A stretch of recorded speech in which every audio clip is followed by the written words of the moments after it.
AD 64년 7월 여름 어느 날 로마의 중심가에는 커다란 화재가 발생했습니다.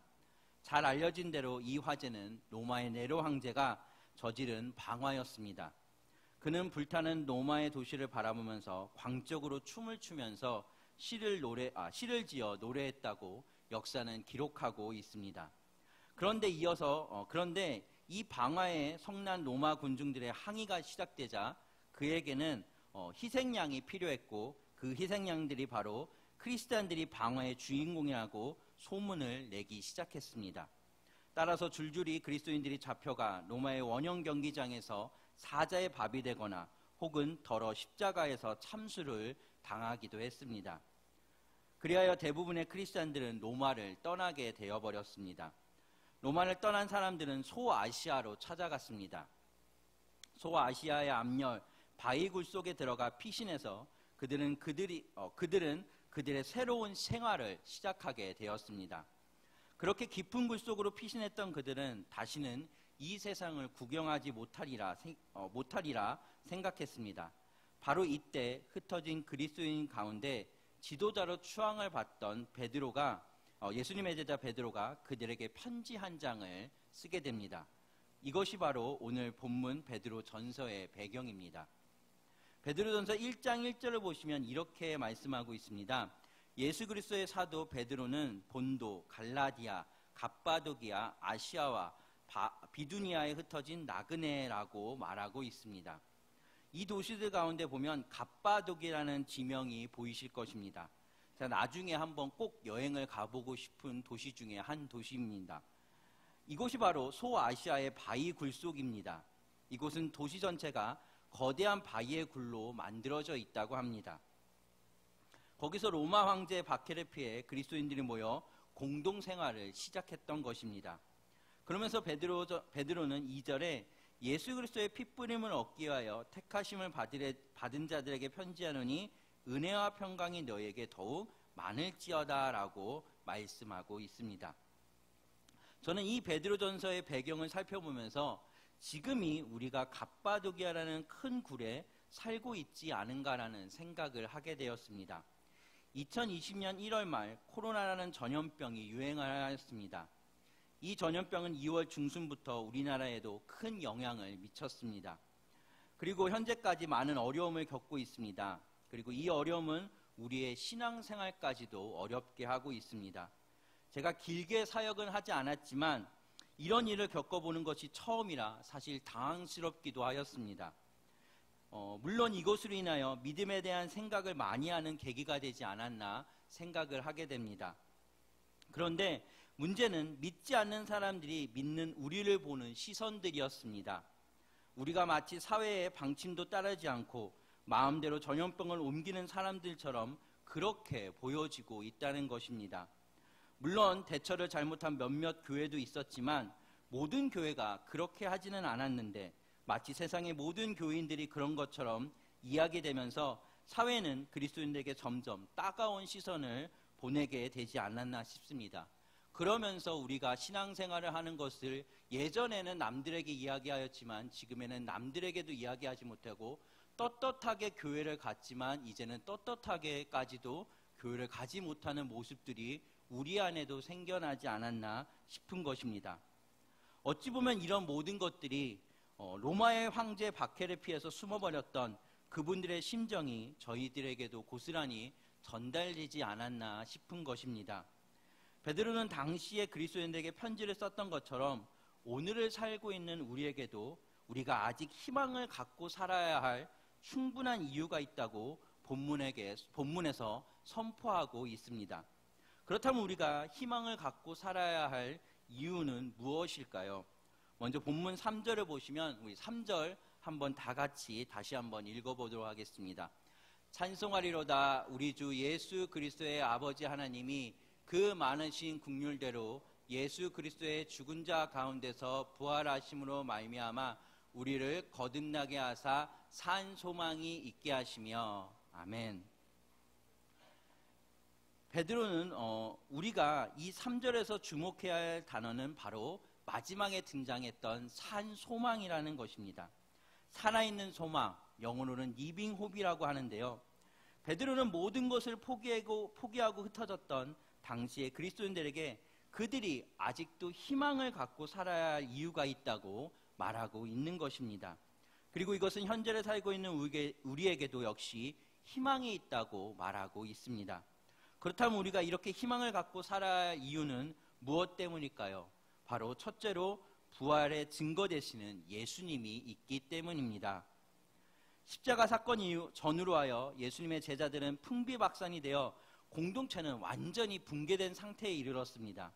그들은 메시아라고 믿었던 예수님이 십자가에 죽자 제자들은 모든 것을 사실상 포기해버렸습니다. 그래서 대부분의 제자들은 자기 보따리를 싸고 자기의 고향으로 돌아갔습니다.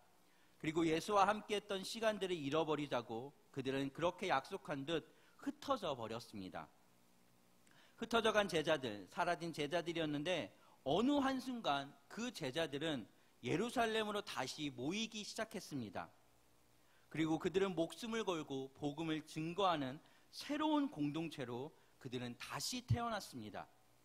무엇이 이들에게 그렇게 그 변화를 가져다 주었을까요? 단 하나밖에 없었습니다. 그들은 부활하신 주님을 만났기 때문이었습니다. 살아계신 주님을 만났던 것입니다. 예수의 제자들이 흩어질 때 이름 모를 예수의 두 제자, 그들도 그들의 고향인 엠마오라는 곳을 향해서 걸어가고 있었습니다. 바로 누가복음 마지막 장의 이야기입니다. 슬픈 기색을 띠고 그들은 낙심하면서 자기 고향길로 가고 있었습니다. 이때 어떤 사건이 일어났습니까? 부활하신 주님이 엠마오의 길을 향하고 있던 두 제자 곁에 다가오신 것입니다. 그러나 그분이 부활하신 주님인 것을 몰랐던 두 제자는 여전히 낯선 나그네와 힘없고 무력한 그들의 절망을 고백하는 대화를 계속 이어나갔습니다. 그러나 이때 주님은 두 제자와 성경의 말씀을 나누기 시작합니다. 예수님이 풀어주신 말씀, 예수님이 들려주신 성경 이야기를 들었을 때 이 두 제자는 갑자기 자기의 가슴이 뜨거워지는 것을 느끼게 됩니다. 두 제자는 비로소 바로 그분이, 지금 나와 함께 하시는 그분이 부활하신 주님인 것을 바라보게 되었던 것입니다. 그 순간 이 제자들은 모든 것이 변하게 되었습니다. 그들은 다시 예루살렘으로 돌아갑니다. 그리고 복음을 위해서 자신의 생명 또한 던지게 되어버렸습니다. 또 다른 일이 있습니다. 종교개혁자 마틴 루터가 개혁의 말기에 지쳤을 때 일이라고 합니다. 마틴 루터는 너무나 힘들었습니다. 그래서 그는 모든 것을 사실상 포기하고 자리에 누워버렸습니다. 그리고 그는 넋두리처럼 이제 모든 것은 끝났어, 끝나버린 거야 라고 외쳤습니다. 그때 지혜로운 마틴 루터의 아내가 어느 날 상복을 입고 방에 들어왔다고 합니다. 상복을 입고 아내가 들어오니 루터가 깜짝 놀라 아니 누가 죽었소? 라고 아내에게 물었습니다. 그러자 아내가 이렇게 대답했습니다. 예, 누가 죽었어요. 바로 하나님이 돌아가셨습니다. 라고 이야기했다고 합니다. 그러자 루터는 아니 하나님이 돌아가시다니 무슨 소리요? 루터의 아내는 정색하고 이렇게 말했다고 합니다. 아니 하나님이 안 돌아가셨으면 당신이 그렇게 누워있을 이유가 어디 있겠어요? 하나님이 돌아가셨으니 당신이 그렇게 누워있는 것 아니겠습니까? 라고 루터에게 말했다고 합니다. 루터는 이 아내의 한마디에 일어나게 되었고 그리고 그는 다시 자기의 일을, 하나님께서 맡겨주신 자기의 일을 시작했다고 합니다. 두 사건에서 무엇이 이들을 이렇게 바꾸어 놓았을까요? 그것은 본문 3절을 보시면 우리를 긍휼히 여기셨다고 말씀하고 있는 부분에서 찾아볼 수 있습니다. 주님은 우리를 긍휼히 여겨주셨습니다. 예수 그리스도를 죽은 자 가운데서 부활하심으로 말미암아 우리를 그 부활의 영광에 초대하신 것입니다. 이것을 우리는 거듭난 삶이라고 말합니다. 그리고 거듭난 사람들 안에 부활하신 주님은 성령으로 임재하시사 우리 안에 살아있는 희망을 주신 것입니다. 이것을 본 어게인, 즉 거듭난 삶이라고 우리가 말을 합니다. 이 희망은 계속해서 우리를 새롭게 합니다. 그냥 죽어있게 하는 것이 아니라 우리를 날마다 이 살아있는 희망 가운데 살아가게 한다는 것입니다. 우리를 다시 살리신 주님은 새로운 인생관, 새로운 세계관, 새로운 소망, 새로운 안목을 가지고 우리의 인생을 다시 살게 합니다. 이 사실은 참으로 믿는다면 우리가 이렇게 무력하게 그냥 자리에 앉아 있을 이유가 없다는 것입니다. 아까 마틴 루터처럼 그렇게 그냥 자신의 삶을 포기해버린 채 앉아있는 것이 아니라 우리가 살아있는 소망을 갖고 있고 우리가 부활하신 그 주님의 은혜를 우리가 가지고 있다면 그냥 우리가 이 땅 가운데서 남들의 시선 때문에 내가 신앙생활을 제대로 하지 못하고 남들이 보는 모습 때문에 그리고 남들이 뭐라고 할까봐 내 신앙을 그렇게 그냥 버려둔 채 있을 수가 없다는 것입니다. 여러분이 살아계신 주님을 믿는다면 우리가 이렇게 무력한 자리에 앉아 있을 수 없습니다. 여러분이 살아계신 주님을 만나 부활하신 주님을 내 안에 소유하고 그분과 더불어 살아가신다면 우리를 둘러싸고 있는 삶의 정황이 아무리 어둡고 절망에 이른 것은 아니라는 것입니다. 우리는 희망을 가지고 살아야 할 충분한 이유가 있습니다. 그렇습니다. 주님은 부활하셨고 우리와 언제나 함께 하십니다. 그리고 이것은 본문이 분명하게 증거하고 있습니다. 죽은 자 가운데서 부활하신 그리스도의 능력으로 말미암아 우리를 거듭나게 하사 산 소망을 주셨다고, 그렇기 때문에 우리는 주님을 찬양하면서 죽어있는 희망이 아니라 살아있는 희망 가운데 이 땅 가운데서 우리는 기쁘게 살아갈 수 있다는 것입니다. 두 번째로 본문은 또한 우리가 희망을 가지고 살아야 할 또 다른 이유가 있다고 말합니다. 그것은 하늘나라의 영원한 기업을 약속받았기 때문입니다. 본문 4절을 보시면 우리 4절 한번 같이 읽어보도록 하겠습니다. 썩지 않고 더럽지 않고 쇠하지 아니하는 기업을 있게 하시나니 곧 너희를 위하여 하늘에 간직하신 것이라. 아멘. 이 기업을 가리켜서 어떤 기업이라고 설명하시겠습니까? 세 가지 특성을 가지고 말하고 있습니다. 썩지 아니하는 기업, 더럽지 않은 기업, 쇠하지 아니하는 기업입니다. 그런데 이것을 합하면 우리는 거룩한 기업이라고 말할 수 있습니다. 그렇습니다. 주님은 쇠하지 아니하는 기업, 불멸의 기업, 그 영원의 기업을 우리를 위해서 예비하셨다고 합니다. 어디에 예비하셨습니까? 하늘에 간직한 것입니다. 빼앗길 수 없는 기업이 있습니다.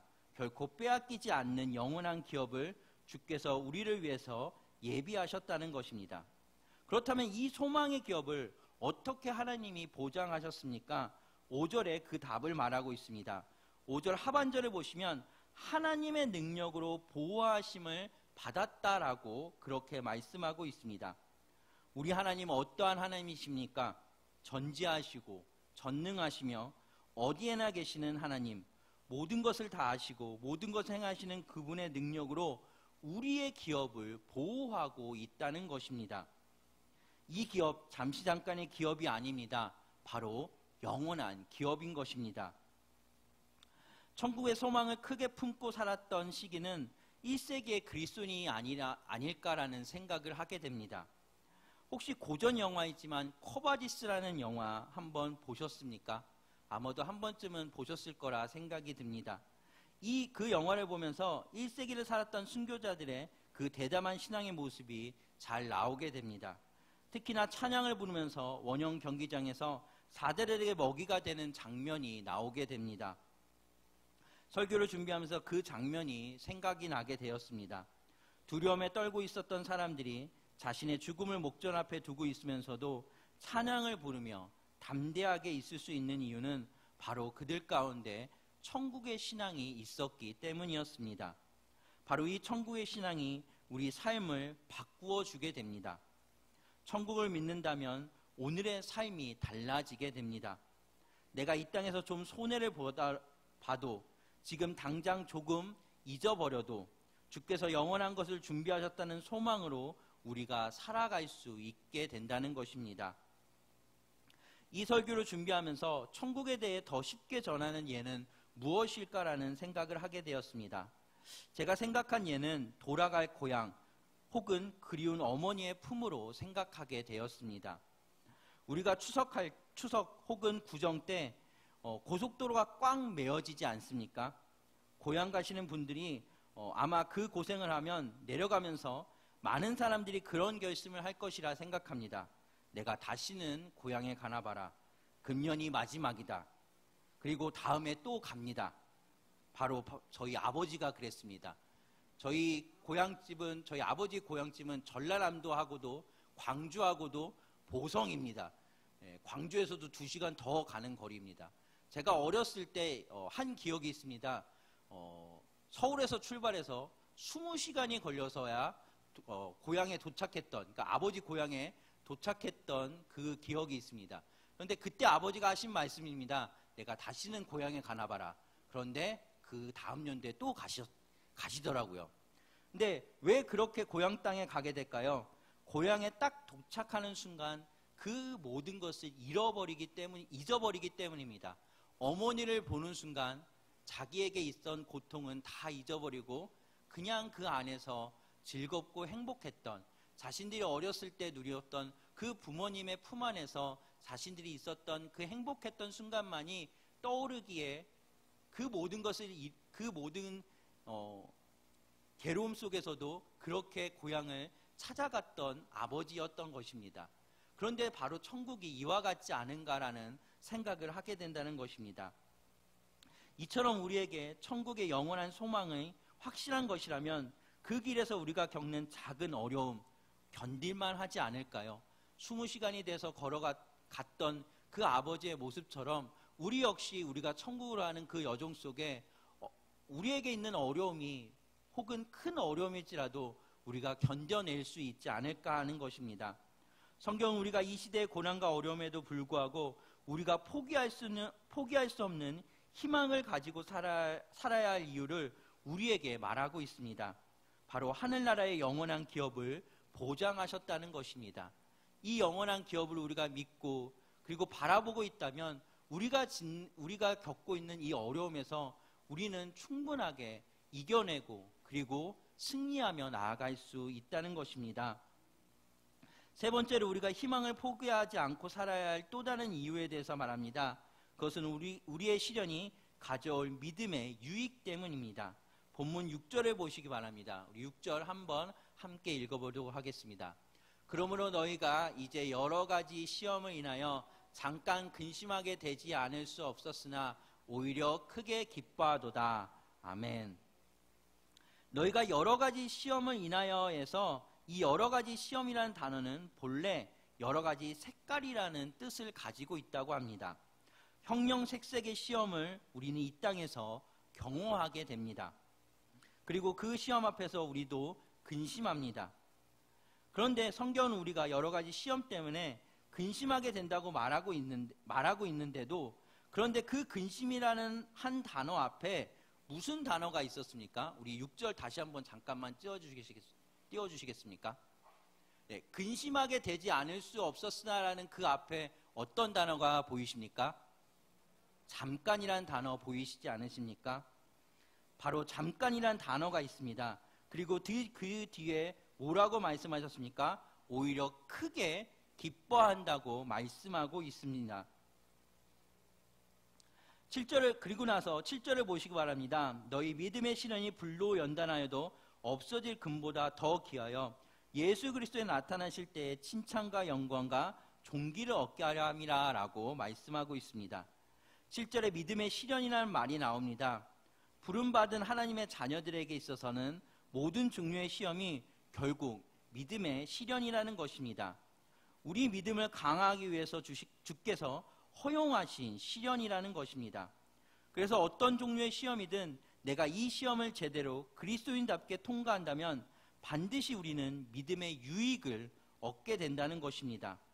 이처럼 우리의 믿음이 마침내 궁극적으로 가져올 빛나는 유익이 있습니다.